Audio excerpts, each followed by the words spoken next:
everyone, my name is Dana. Welcome back to my channel. Today we're going to be talking about dog leashes, and specifically good ways to hold a leash when you have a dog that struggles with pulling.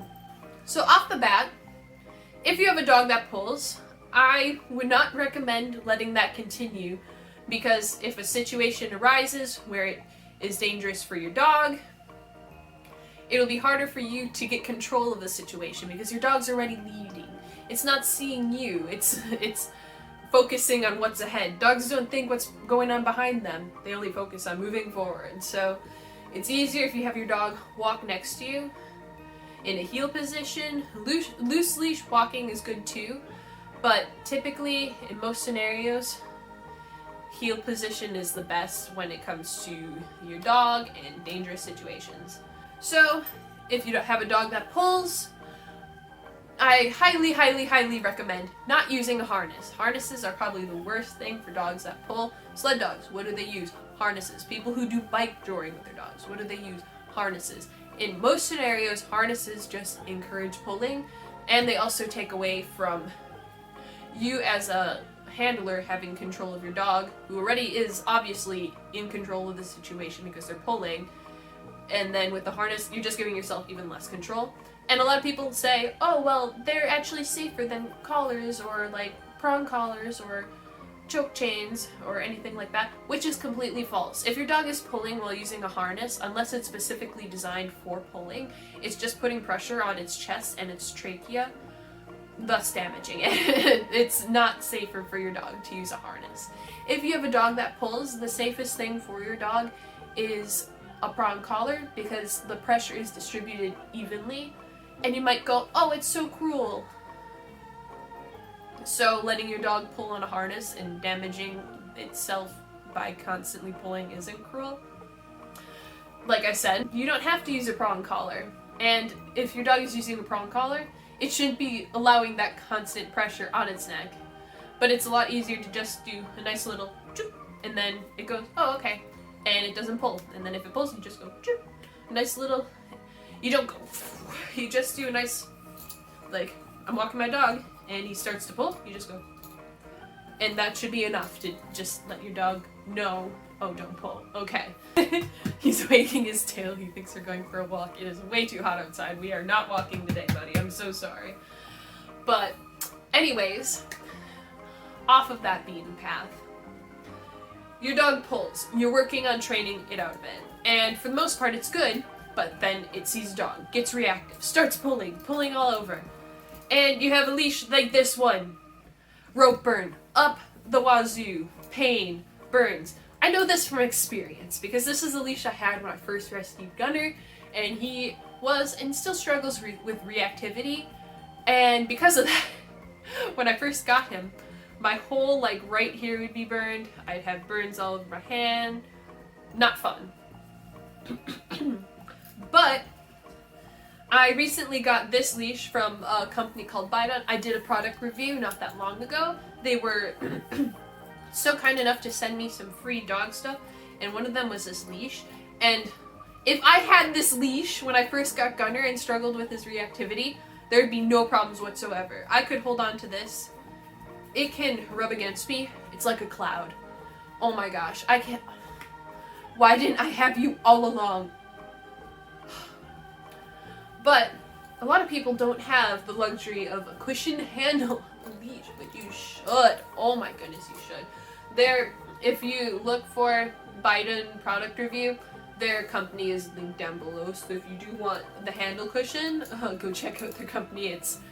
I can't say enough good things. But most people just have a stereotypical leash, you know? I got this one for like $2, you know, because I just wanted something functional, knowing that he was going to struggle with reactivity. So I didn't want to get him a nice thing only for it to be ruined right away. So I was like, oh, this first leash I get, strictly practical. Look at it, it's falling apart. I've had it for years though, so it makes sense.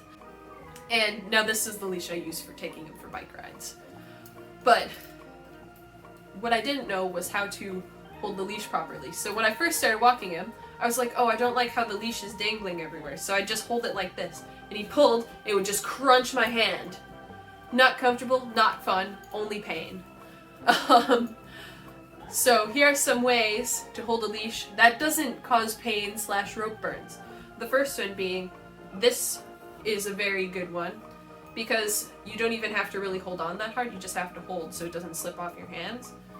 And I'm pulling pretty hard right now, and it adds like a little pressure behind my thumb, but nothing too bad, and nothing really on my palm or like the important things in my hand. Another way to hold the leash that's good is like this. But if your dog pulls, you might want to hold it like this. Just so they pull and it goes, I'm sorry, it goes like that instead of looping it around your head, and then when they pull it just tightens around your head, thus burning the outsides and crunching your joints and bones together. One of my favorite ways to hold the leash when I first was training gun, after I figured out that doing the first one was painful, was I'd loop it like this, but then I'd also hold on with this hand here. So when I'm walking him, if he starts, pulling, I could correct with this hand, but still have the leash in this hand for if he pulled and went reactive, then, I wouldn't get rope burn on this hand. I could just let go like this. It would... So, I'm walking Gunner, we're walking. He starts pulling. Just slides out of my hands, but I still have him. And if your dog is reactive, one of the mistakes I made was giving him a reason to be reactive by making the things he was reactive at important by going, Gunner, you sit, you lay down, and expecting him to sit and lay down calmly, which what I should have done is just brush it off and this is literally nothing worth stopping over, and just kept on going. That's probably the biggest mistake I made when I first got Gunner. And I was always so confused. I'm like, why isn't it getting better? Why is he still reacting? Oh, it's because I'm making it important. And as soon as I started just looking forward, keep on walking, he'd look back, but I didn't give him a reason to stop. I didn't give him a choice, we just kept on going. And then he was like, oh, okay. And now, he's gotten a lot better. He still has moments where, if a dog starts barking at him, then he goes, because, like I said, if I'm getting yelled at by, the whole community of my town that I live in, I feel like I would be crying as well. But as long as he doesn't take the matters into his own hands, what he does instead now is he's uncomfortable, so he bumps onto me for support, checking in on what I'm doing. And as long as I'm keeping my cool, minding my own business, then it's fine. There are some circumstances where it's difficult for him to not react, like when I was chased by the man with his German Shepherd, because then I was freaking out. That was terrifying. And then Gunner, he was like, holy balls. But in most circumstances, I'm able to just keep my cool, mind my own business, and keep on going. And then that's what he does. He reflects off of how I'm feeling. So those are some ways to hold the leash, and those are some tips on how to get your dog to stop pulling. So thank you so much for watching, liking, and subscribing, and I will see you in the next video. Bye! You're such a good boy. Yeah.